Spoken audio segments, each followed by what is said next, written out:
अर्जुन ने अपने फटे हुए बस्ते को कसकर पकड़ा और स्कूल की ओर दौड़ लगा दी। चौराहे पर खड़े लड़कों ने उसे देखकर ठहाके लगाए और उसकी पुरानी कमीज का मजाक उड़ाया। अर्जुन ने नजरें झुका ली और तेज कदमों से आगे बढ़ गया। घर पहुंचते ही वह पिता के साथ खेत में बोझ उठाने चल दिया। रात के सन्नाटे में लालटेन की रोशनी में अर्जुन गणित के सवाल हल करता रहा। स्कूल में जब शहर की परीक्षा का फॉर्म आया तो उसने उसे मजबूती से थाम लिया। परीक्षा हॉल में जहां दूसरों के पास नए पेन थे, अर्जुन ने अपनी पुरानी पेंसिल से आत्मविश्वास के साथ हर उत्तर लिखा। उसकी मेहनत का फल आने वाला था। शिक्षक ने पुकारा, अर्जुन। सन्नाटा छा गया। अर्जुन ने प्रमाण पत्र लिया और पिता की आंखों में गर्व के आंसू छलक पड़े। अर्जुन ने अपने गांव के स्कूल के लिए एक चेक भेजा। खिड़की से दूर देखते हुए उसने एक गहरी सांस ली।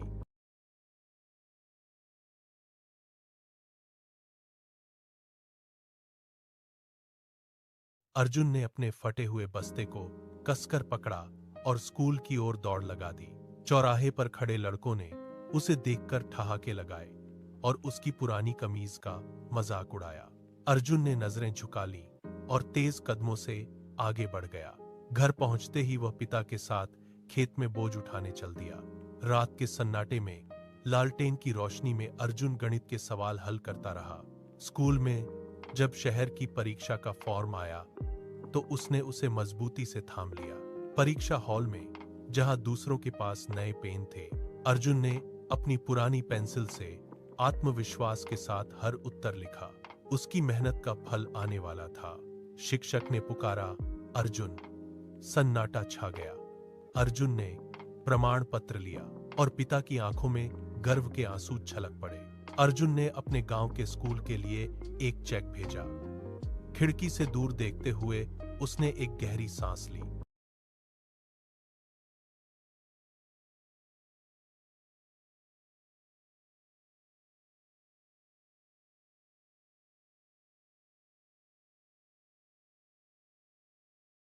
सूरज की पहली किरण के साथ रामू नंगे पैर कच्ची सड़क पर दौड़ता है। हाथ में फटी कुदाल लिए वह खेतों की मिट्टी खोदने लगता है। दोपहर की चिलचिलाती धूप में पसीने से तर बदतर होकर भी उसका काम नहीं रुकता। शाम को स्कूल की घंटी बजते ही रामू खिड़की के पास खड़ा हो जाता है। मास्टर जी पूछते हैं, तुम यहाँ क्या ढूंढते हो? रामू कांपती आवाज में बोला, मुझे अक्षर सीखने हैं, पर मेरे पास फीस नहीं है। अब रामू का जीवन मिट्टी और किताबों के बीच बंट गया। रात के अंधेरे में दिए की मध्यम रोशनी में वह स्लेट पर अक्षर घिसता। उसकी मेहनत रंग लाई और उसने शहर के बड़े कॉलेज में टॉप किया। सालों बाद रामू एक अधिकारी बनकर लौटा। उसने गांव में एक पक्की पाठशाला बनवाई। बच्चों को अपनी पुरानी स्लेट दिखाते हुए उसने साबित कर दिया कि अटूट मेहनत से इंसान अपनी तकदीर खुद बदल सकता है।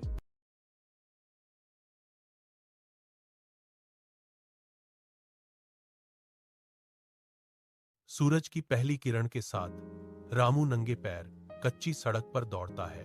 हाथ में फटी कुदाल लिए वह खेतों की मिट्टी खोदने लगता है। दोपहर की चिलचिलाती धूप में पसीने से तर बदतर होकर भी उसका काम नहीं रुकता। शाम को स्कूल की घंटी बजते ही रामू खिड़की के पास खड़ा हो जाता है। मास्टर जी पूछते हैं, तुम यहाँ क्या ढूंढते हो? रामू कांपती आवाज में बोला, मुझे अक्षर सीखने हैं, पर मेरे पास फीस नहीं है। अब रामू का जीवन मिट्टी और किताबों के बीच बंट गया। रात के अंधेरे में दिए की मध्यम रोशनी में वह स्लेट पर अक्षर घिसता। उसकी मेहनत रंग लाई और उसने शहर के बड़े कॉलेज में टॉप किया। सालों बाद रामू एक अधिकारी बनकर लौटा। उसने गांव में एक पक्की पाठशाला बनवाई। बच्चों को अपनी पुरानी स्लेट दिखाते हुए उसने साबित कर दिया कि अटूट मेहनत से इंसान अपनी तकदीर खुद बदल सकता है।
The siren blares, a jagged sound tearing through the heavy silence of the yard. Subject 742 pushes off the cold concrete, his orange fabric rippling violently against the wind. He does not look back at the guard tower. His feet strike the ground in a rhythmic, desperate cadence. Ahead, the main gate looms, a massive wall of cold steel and razor wire. He shifts his weight, leaning into the sprint, his glossy white surface catching the sun. A cloud of dust kicks up at his heels, swirling in the sharp, black shadows. He ignores the searing burn in his joints. Another siren blast echoes, closer this time. He pushes harder, his movements fluid and precise, as the concrete blurs into a gray haze. He reaches the base of the gate, his hand stretching out to grip the freezing metal. The entire world narrows to the sound of his breathing and the metallic click of the locking mechanism. He lunges, slamming into the gate just as the shadow of the tower sweeps over him like a shroud.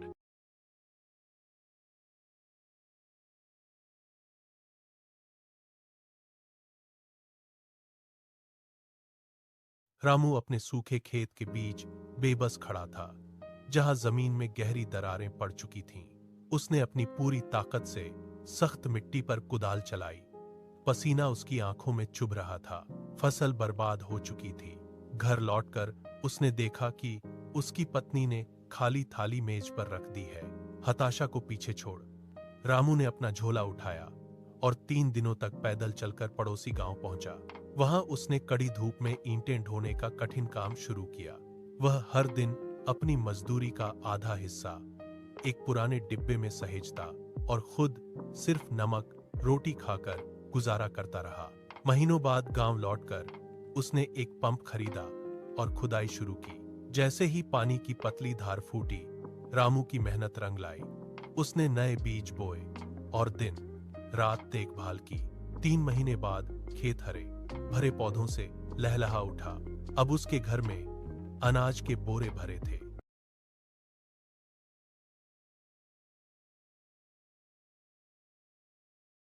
Arjun ने अपने फटे हुए बस्ते को कसकर पकड़ा और school की ओर दौड़ लगा दी। चौराहे पर खड़े लड़कों ने उसे देखकर ठहाके लगाए और उसकी पुरानी कमीज का मजाक उड़ाया। अर्जुन ने नजरें झुका ली और तेज कदमों से आगे बढ़ गया। घर पहुंचते ही वह पिता के साथ खेत में बोझ उठाने चल दिया। रात के सन्नाटे में लालटेन की रोशनी में अर्जुन गणित के सवाल हल करता रहा। स्कूल में जब शहर की परीक्षा का फॉर्म आया तो उसने उसे मजबूती से थाम लिया। परीक्षा हॉल में जहां दूसरों के पास नए पेन थे, अर्जुन ने अपनी पुरानी पेंसिल से आत्मविश्वास के साथ हर उत्तर लिखा। उसकी मेहनत का फल आने वाला था। शिक्षक ने पुकारा, अर्जुन। सन्नाटा छा गया। अर्जुन ने प्रमाण पत्र लिया और पिता की आंखों में गर्व के आंसू छलक पड़े। अर्जुन ने अपने गांव के स्कूल के लिए एक चेक भेजा। खिड़की से दूर देखते हुए उसने एक गहरी सांस ली।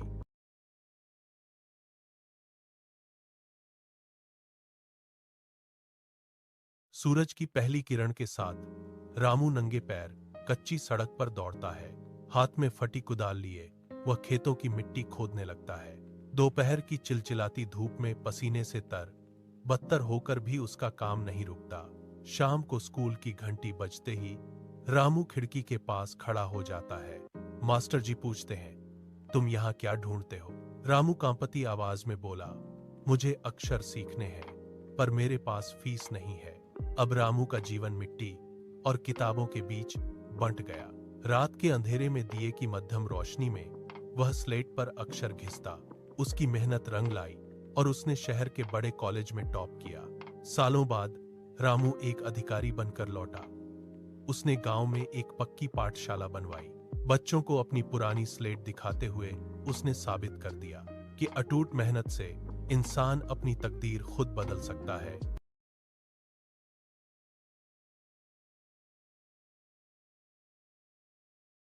The siren blares, a jagged sound tearing through the heavy silence of the yard. Subject 742 pushes off the cold concrete, his orange fabric rippling violently against the wind. He does not look back at the guard tower. His feet strike the ground in a rhythmic, desperate cadence.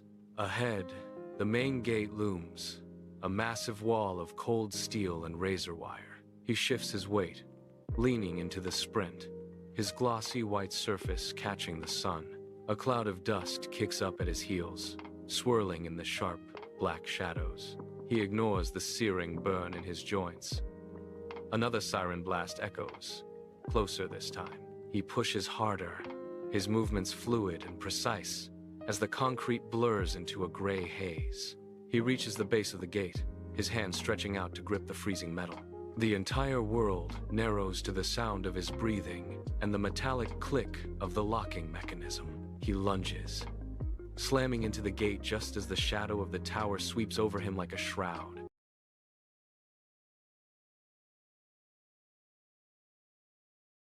Ramu अपने सूखे खेत के बीच बेबस खड़ा था, जहां जमीन में गहरी दरारें पड़ चुकी थीं। उसने अपनी पूरी ताकत से सख्त मिट्टी पर कुदाल चलाई। पसीना उसकी आंखों में चुभ रहा था। फसल बर्बाद हो चुकी थी। घर लौटकर उसने देखा कि उसकी पत्नी ने खाली थाली मेज पर रख दी है। हताशा को पीछे छोड़ रामू ने अपना झोला उठाया और 3 दिनों तक पैदल चलकर पड़ोसी गांव पहुंचा। वहां उसने कड़ी धूप में ईंटें ढोने का कठिन काम शुरू किया। वह हर दिन अपनी मजदूरी का आधा हिस्सा एक पुराने डिब्बे में सहेजता और खुद सिर्फ नमक रोटी खाकर गुजारा करता रहा। महीनों बाद गांव लौटकर उसने एक पंप खरीदा और खुदाई शुरू की। जैसे ही पानी की पतली धार फूटी, रामू की मेहनत रंग लाई। उसने नए बीज बोए और दिन रात देखभाल की। 3 महीने बाद खेत हरे भरे पौधों से लहलहा उठा। अब उसके घर में अनाज के बोरे भरे थे। अर्जुन ने अपने फटे हुए बस्ते को कसकर पकड़ा और स्कूल की ओर दौड़ लगा दी। चौराहे पर खड़े लड़कों ने उसे देखकर ठहाके लगाए और उसकी पुरानी कमीज का मजाक उड़ाया। अर्जुन ने नजरें झुका ली और तेज कदमों से आगे बढ़ गया। घर पहुंचते ही वह पिता के साथ खेत में बोझ उठाने चल दिया। रात के सन्नाटे में लालटेन की रोशनी में अर्जुन गणित के सवाल हल करता रहा। स्कूल में जब शहर की परीक्षा का फॉर्म आया तो उसने उसे मजबूती से थाम लिया। परीक्षा हॉल में जहां दूसरों के पास नए पेन थे, अर्जुन ने अपनी पुरानी पेंसिल से आत्मविश्वास के साथ हर उत्तर लिखा। उसकी मेहनत का फल आने वाला था। शिक्षक ने पुकारा, अर्जुन। सन्नाटा छा गया। अर्जुन ने प्रमाण पत्र लिया और पिता की आंखों में गर्व के आंसू छलक पड़े। अर्जुन ने अपने गांव के स्कूल के लिए एक चेक भेजा। खिड़की से दूर देखते हुए उसने एक गहरी सांस ली।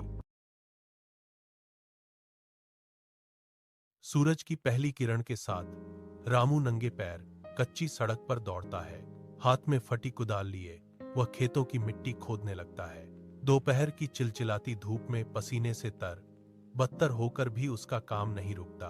शाम को स्कूल की घंटी बजते ही रामू खिड़की के पास खड़ा हो जाता है। मास्टर जी पूछते हैं, तुम यहाँ क्या ढूंढते हो?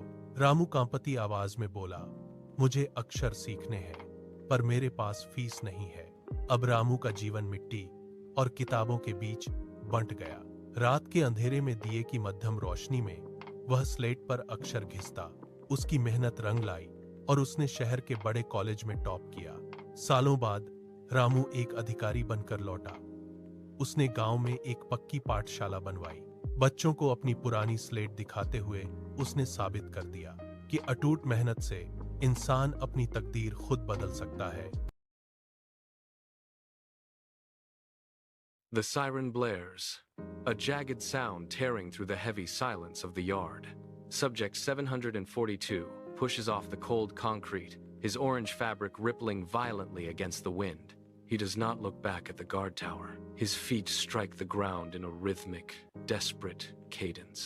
Ahead, the main gate looms, a massive wall of cold steel and razor wire. He shifts his weight, leaning into the sprint, his glossy white surface catching the sun. A cloud of dust kicks up at his heels, swirling in the sharp, black shadows. He ignores the searing burn in his joints. Another siren blast echoes, closer this time. He pushes harder, his movements fluid and precise, as the concrete blurs into a gray haze. He reaches the base of the gate, his hand stretching out to grip the freezing metal. The entire world narrows to the sound of his breathing and the metallic click of the locking mechanism. He lunges, slamming into the gate just as the shadow of the tower sweeps over him like a shroud.